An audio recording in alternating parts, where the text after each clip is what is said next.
When I was younger, my dad and I were incredibly close. It had been just the two of us for many years until he met Sarah, a lively woman about 10 years younger than him.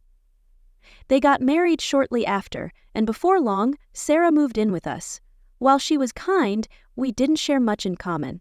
She had her own group of friends who loved going out and having fun, while I preferred a quieter, more reserved lifestyle. One evening, while my dad was away on a business trip, it was just Sarah and me at home. I was sitting in the living room flipping through TV channels when I heard laughter and voices near the front door. Turning my head, I saw Sarah stumbling inside with her friend Jenna, someone I had only met a few times before. Both of them were clearly tipsy, laughing too loudly and leaning on each other for balance. "Hey, there he is!" Sarah called out, slurring slightly as she waved in my direction. They made their way to the kitchen, and she added, "Jenna and I are having a girls' night, but you're welcome to join us." I gave an awkward chuckle and waved her off, assuming they would head upstairs after a while. Instead, their voices and laughter spilled from the kitchen as they poured themselves more wine. I tried to tune them out and focus on the TV, but soon Sarah appeared at the doorway. "Hey, why don't we all hop in the hot tub?" she suggested with a playful smile. "It's too nice a night not to enjoy it."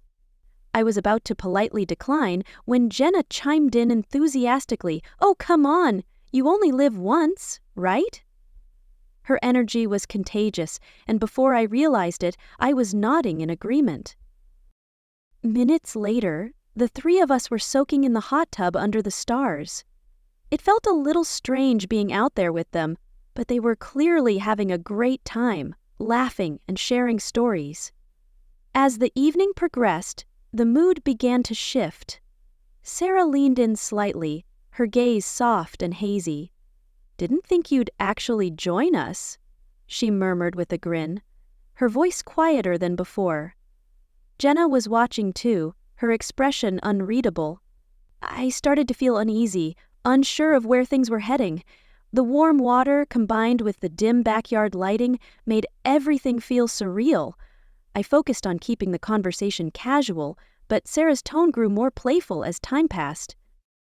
Jenna seemed to pick up on it, occasionally exchanging glances with Sarah that I couldn't interpret. "You're usually so quiet around here," Sarah teased, leaning a little closer. "What do you do for fun?" I laughed nervously and replied, "Not much, really. Just school, sports, and hanging out with friends." Sarah moved slightly closer, and I noticed Jenna doing the same, forming a semicircle around me. The energy in the air felt both strange and oddly charged. "Well," Sarah said with a laugh, "maybe we need to help you break out of that shell of yours." Jenna raised her wineglass, clinking it against Sarah's with a mischievous smile. "To new experiences," she toasted, looking directly at me as if I were part of some secret I didn't yet understand. Sarah laughed along, and I awkwardly raised my water bottle in return, feeling both amused and slightly uncomfortable. As they continued sipping their wine, I steered the conversation back to safer topics like school and work. Still, I caught Jenna occasionally whispering to Sarah, or giving her a look I couldn't decipher, which only heightened my curiosity. Just as I was considering excusing myself, Sarah gently placed a hand on my shoulder. "You're such a sweet kid," she said softly, her eyes lingering on mine for a moment too long.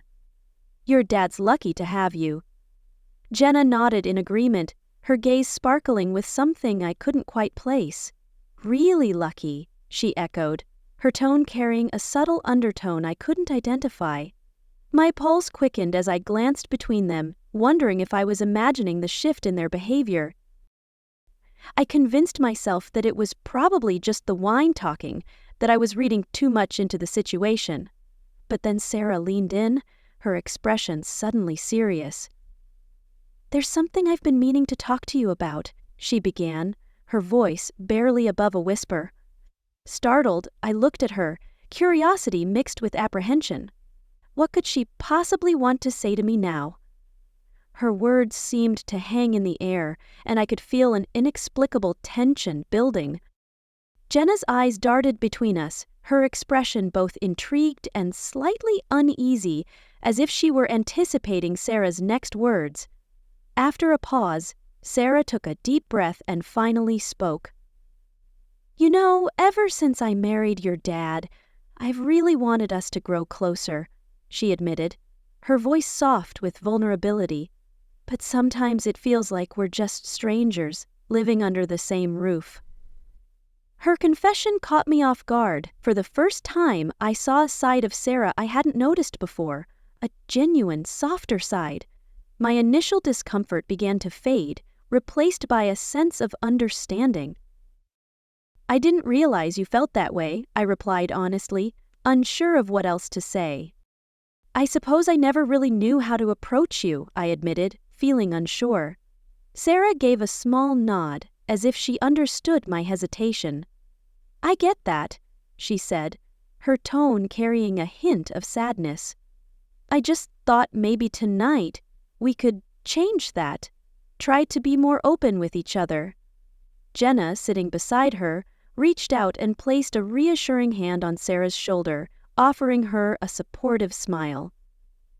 "Honesty is always a good thing," she said, her gaze shifting toward me. "Family relationships can be messy, but that doesn't mean we can't work to improve them." A strange warmth began to spread through me, and for the first time, I felt hopeful that this night might lead to something positive, a fresh start, a better understanding between us. As the conversation continued, I found myself relaxing. The connection between us seemed to deepen as we exchanged small anecdotes and shared laughter that felt natural, like we'd known each other far longer than we had. It was comforting. Just as I was beginning to feel entirely at ease, Jenna raised her glass with a playful smile and looked directly at me. "Here's to second chances," she said, her eyes gleaming with a mix of amusement and something else. "And new beginnings." As the evening progressed, though, their laughter grew louder, their gazes lingered a bit too long, and a creeping sense of unease started to resurface. There was something unspoken in their expressions, something I couldn't quite identify. The cheerful atmosphere in the hot tub felt increasingly charged, almost as if it were tinged with an underlying tension.